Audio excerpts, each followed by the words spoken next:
26, and we are on 2,215 days since Richard was forcibly removed from his barracks room there on Fort Bliss in El Paso, Texas, taken to his arms room downstairs in the basement, building 2479. You can look that up on the map. 2479.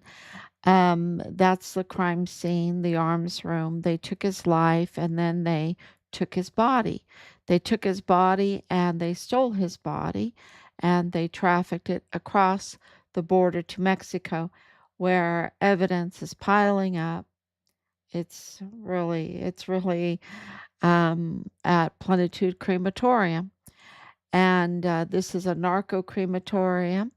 And of course, the owners are a fugitive uh, owner, and of course, connected to group of purchase funeral homes that also has other contracts. And this is the news that is really coming out in the last couple days behind the scenes is all these contracts and everything that connects everything together. Um, so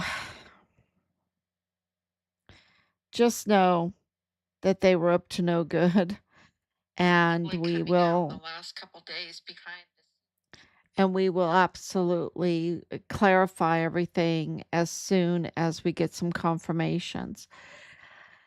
We did get a huge confirmation today, and I want to thank followers for sending in information, for posting information. It is helping so much. And this news that we have, um, and I'll put on the display, is huge. Is huge. Because look, the whole border area, what is still, and I think President Trump has put a huge dent in it. But it's like narco controlled, right? Narco controlled, fuel theft controlled. And so there's plenty of crimes, plenty of investigations for you to do if you are the special agent in charge of the FBI field office in El Paso. And now we know why uh, that office is so corrupt. I mean, we know already why it's so corrupt. And now we have corroborating proof why it's corrupt. There's quid pro quos. And before I get into John Morales, I will tell you that we did get on Zona Free, and I haven't put a post up about it yet. But Zona Free did corroborate what we're hearing that the El Chapo fentanyl governor Maru Campos is looking for a transfer. She wants to go into the Congress there, right down in Mexico City. She wants to transfer into another government seat that has immunity, right? Um, her time is just about up, but the big news is that we're hearing that she may step down earlier. That she may step down earlier. It's just that she wants to get into another government position, like, "Oh, I wanna serve," right? No, she wants to take. She wants to take. She has larceny in the heart. Um, and she is looking for another position so she can get that immunity. The immunity, she won't be held accountable for what she's done, but I don't think it's gonna work. I don't. President Scheinbaum is absolutely all over this. Really absolutely all over this. Um, you know, uh, and quickly all the time the responses. So I just wanted to give you that little update that is like um, a battle going on right now in Mexico, and it's so important to our son's case because she's the one that obstructed justice. Her mother and her have blood on their hands when it comes to Plenitude Narco Crematoria. So that is why that is so important to us because of the obstruction of justice that she does. And eh, she has so many crimes, so many crimes. She is really the governor of death. The governor of death. They just, it's kind of, and that's why I posted President Trump's list, a safe and beautiful list.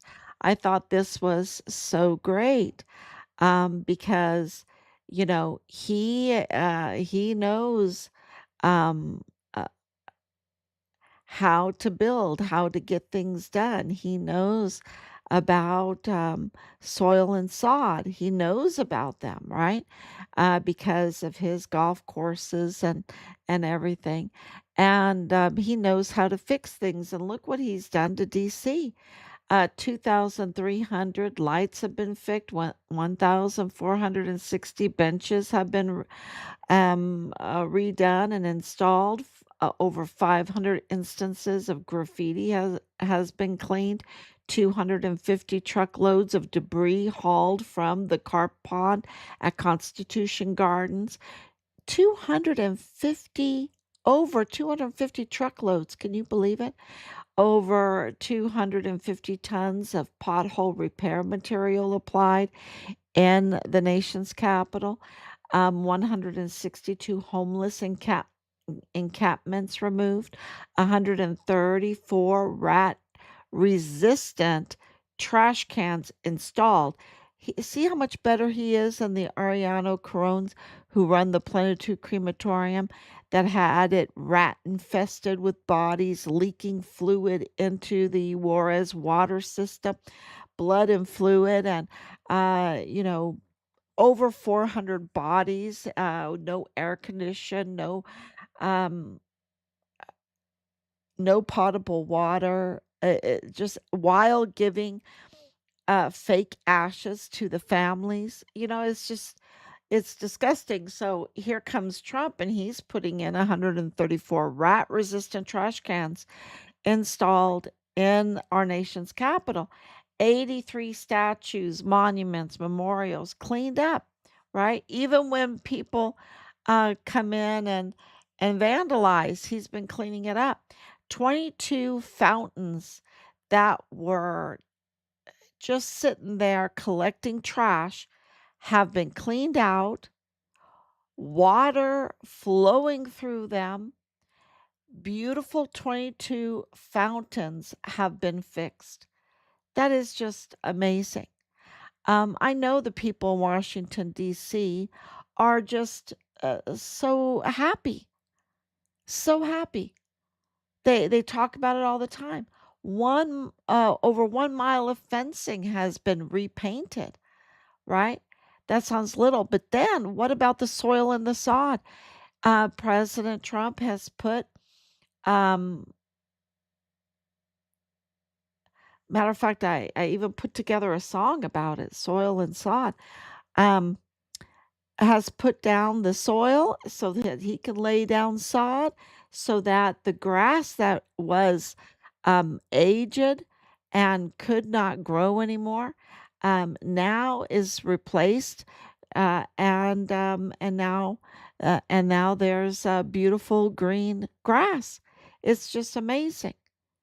It's just amazing, and it really is an analogy and a symbolism because he gave the opportunity to major cities in the United States to help them, to redo them, to rebuild them, to repair them, to make them safe.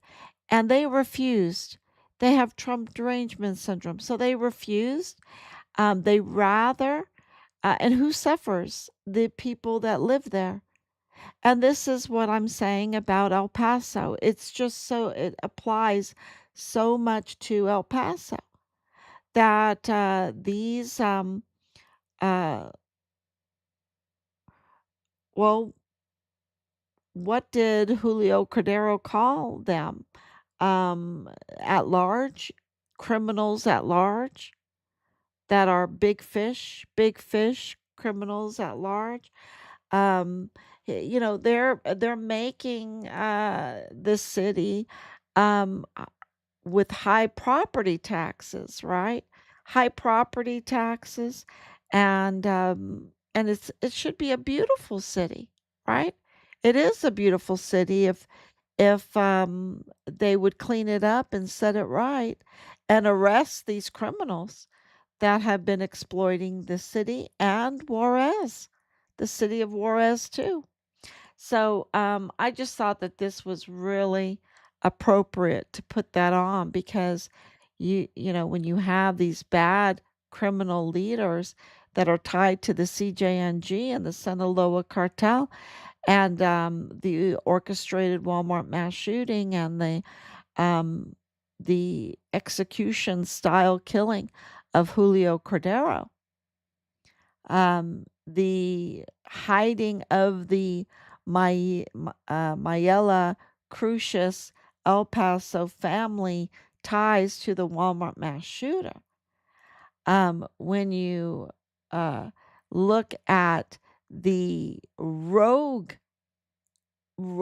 operation to kidnap El Mayo that left what 16 over 1600 deaths in its wake, including Quinn, right? Including Quinn. These people have blood on their hands. And you could say, "Oh, I live in the United States. I didn't know, I didn't feel that over 1,600 people died when they did that illegal rogue operation to kidnap El Mayo." But that's what happened. And that plane, the planes that were connected to Operation Air Kings are tied to El Paso, Texas. So this is really this is a good application of what a good leader does and what these exploiters do, right? Really different. And that leads right into, um, of course, see if I can, there, that's better. Um, it leads right into FBI Special Agent in charge in the El Paso FBI field office, John Morales. Um, he just signaled, not just signaled, but he signaled to the El Paso cartel that the FBI was for sale.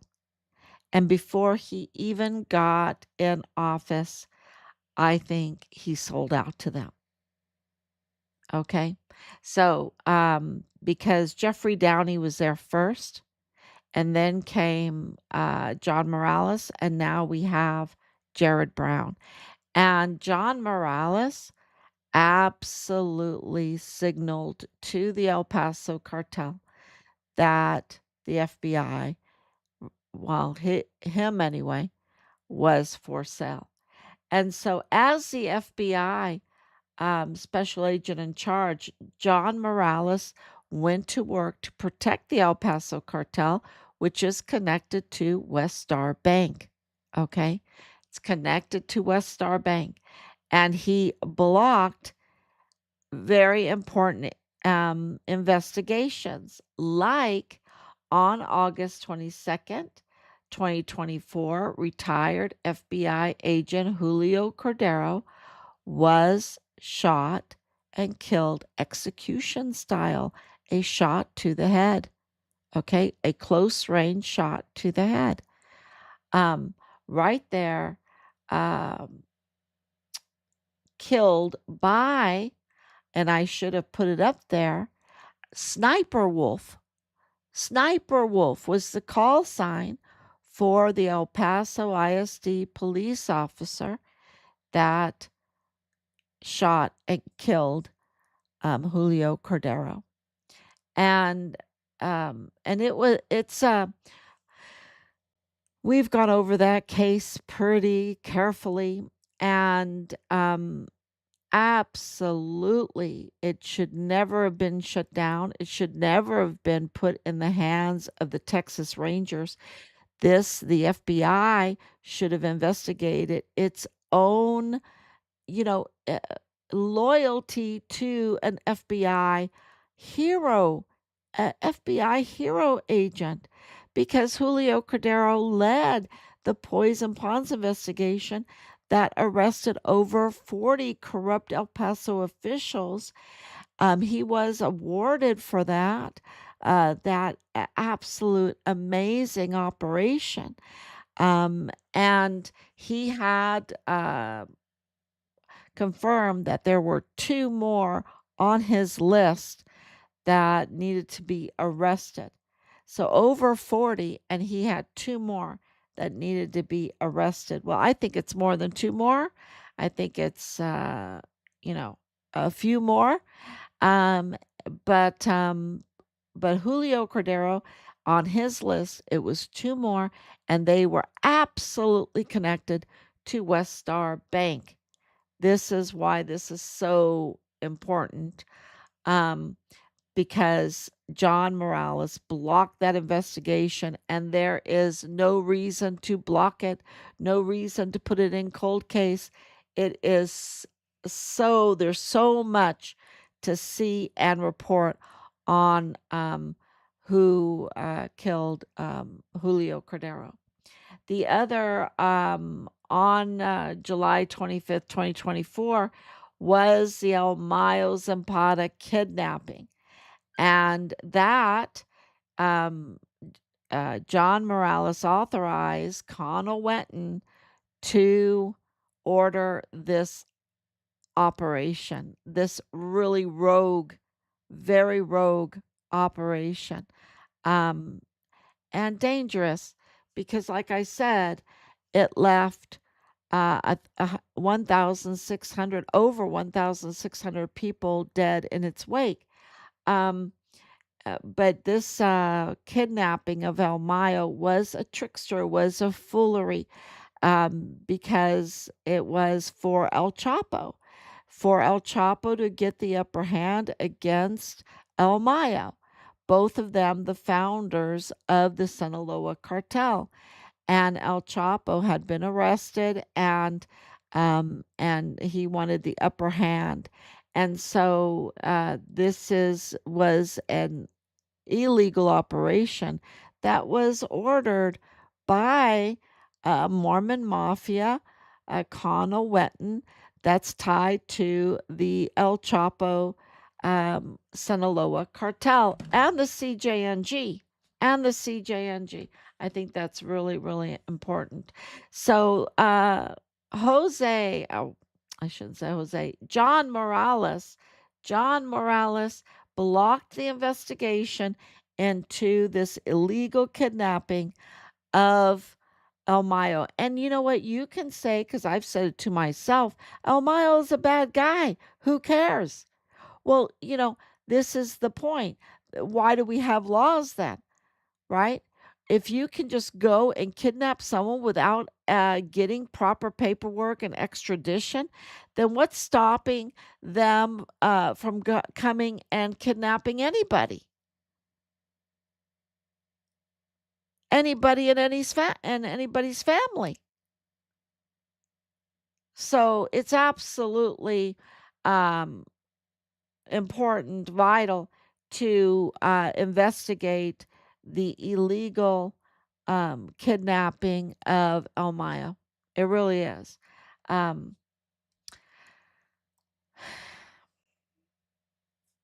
and they can get him on something else, y'all. He's done so much wrong, they can get him on something else, especially Scott Besson. Scott Besson could find things wrong. I think he has already. So John Morales also blocked the investigation into the election interference targeting President Trump's President Donald J. Trump's presidential campaign by the El Paso Cartel, which is connected to Beto O'Rourke and to WestStar Bank. And this is the thing that they have in common. WestStar Bank, WestStar Bank, WestStar Bank. Okay, because the planes that lead back uh, to El Paso, that are tied to El Paso, are tied to um, WestStar Bank. The election fraud is tied to Beto O'Rourke. Beto O'Rourke's father-in-law, who was um, financing his campaign, was absolutely tied, not only tied, but was one of the founding um, or the one of the founders of WestStar Bank, and that was William Sanders. So all three of these have a WestStar Bank connection. Julio Cordero uh, having the two at-large individuals that are connected to WestStar Bank. Um, the whole El Mayo, uh, to protect the El Paso cartels and the WestStar Bank, right? Uh, e- and of course, the election fraud is absolutely tied to WestStar Bank. So Morales says, "Don't worry, just hire me, just hire me." Um, and so he had nowhere else to go, y'all. That's why he's so desperate. He has nowhere else to go. So he has this job now at WestStar Bank, okay, because he was for sale as the FBI special agent in charge. So that is really huge, huge news. And I just want to thank everybody for coming on this late at night to get this breaking news, to share this breaking news. It's really jaw dropping. And when people understand, and I hope you read the article because I see some mistakes I made, but when you read the article and very easily you can put two to two together with John Morales, that he's a traitor. He's an absolutely treasonous traitor, and this is proof of that because of these blocked investigations. So thank you so much.